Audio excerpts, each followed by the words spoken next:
Hello, this is Sister Ann, and it's God Talk. I'm here in Los Angeles, and I'm a prophet called for this time. I receive my revelation verbally from God. I hear God's voice.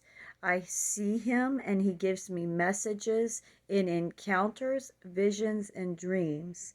And for these last days, okay. So the last one I got, God showed me the sins of His own disciples here in Los Angeles. He showed me too much wining and dining, and he showed me silverware in his back pocket.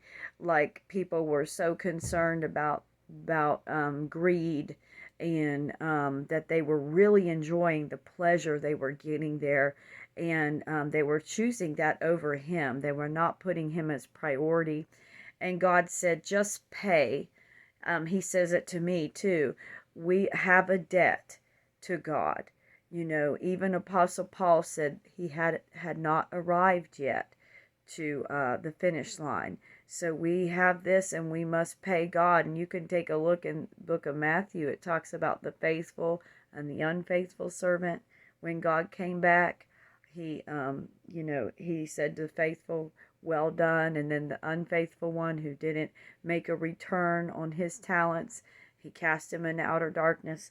But anyway, God showed me on himself. That's how he showed me. He had designer hats on, and he had like secular MTV type lingo on his shirt, showing me that people were being more secular, and he wanted them to represent him, not the world.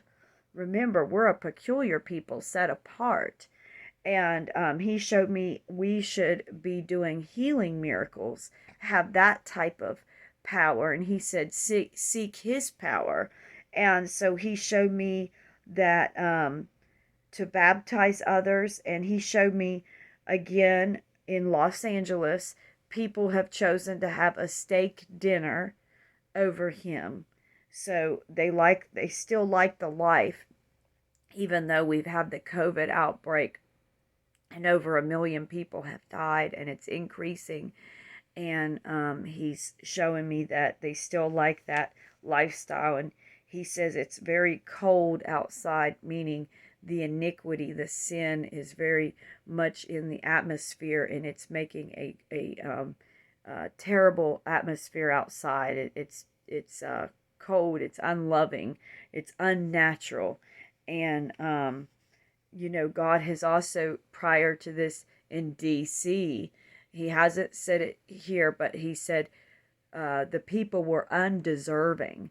So we don't want to get to a point where God swears in his wrath that we'll never see heaven, because he did in the Exodus.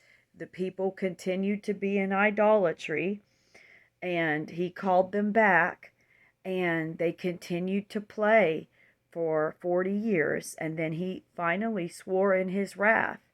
And I think what we're at the cutoff right now, that we can fast and pray. That's what he wants us to do. He wants us to seek him, and he wants us to eat fruits and vegetables, fast and pray. And that's commanded in the New Testament, that we fast and seek Holy Ghost healing. The Holy Ghost is the healer, and um, he wants us to be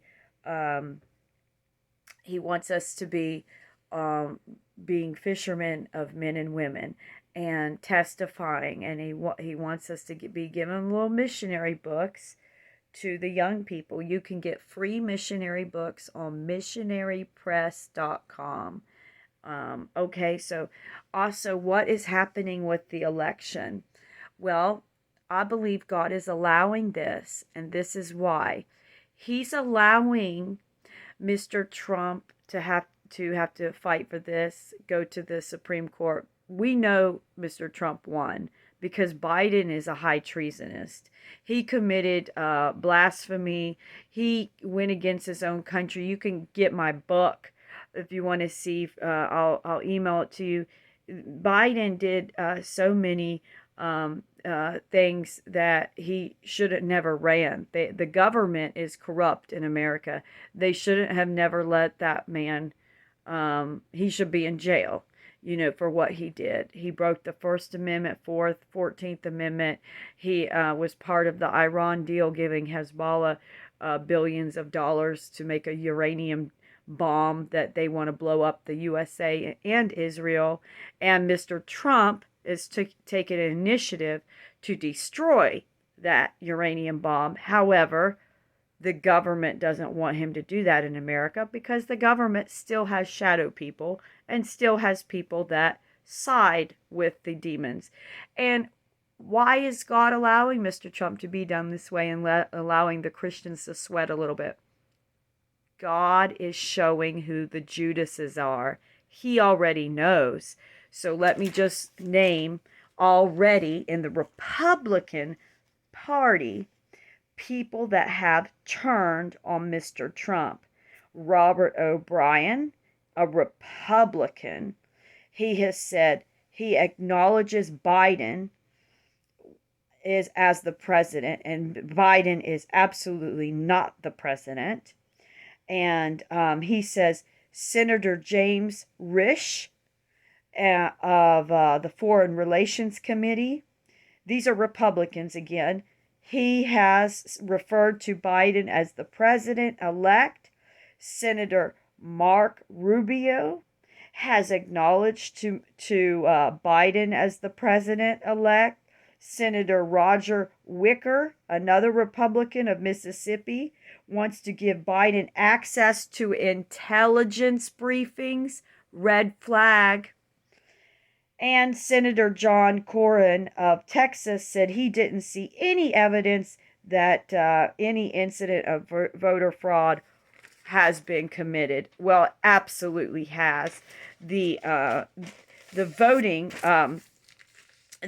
machinery that they voted on is government owned, and they rigged it to deplete Mr. Trump and to delete his votes.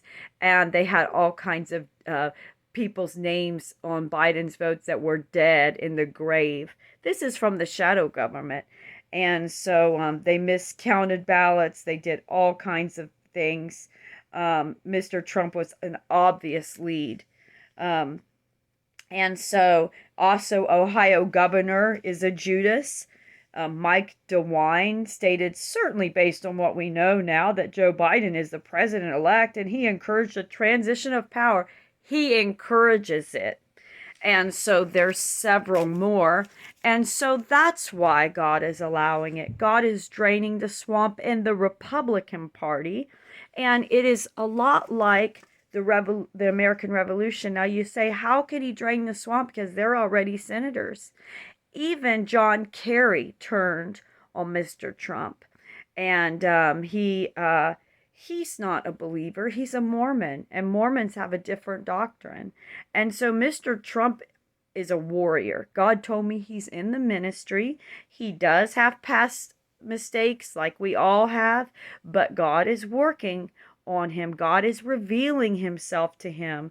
Our salvation is to be worked out with fear and trembling, and it's an everyday working out our salvation. Mr. Trump is a Christian. And so we're in a type of revolution. And remember, 1/3 of the patriots are the one that fought on George Washington's side. The rest of the patriots, when they were offered a bribe by Britain, they said, well, we're just going to live comfortable now. Even though we do believe like you do believe, we don't want to upset our apple cart. We have a job. We have a home. How many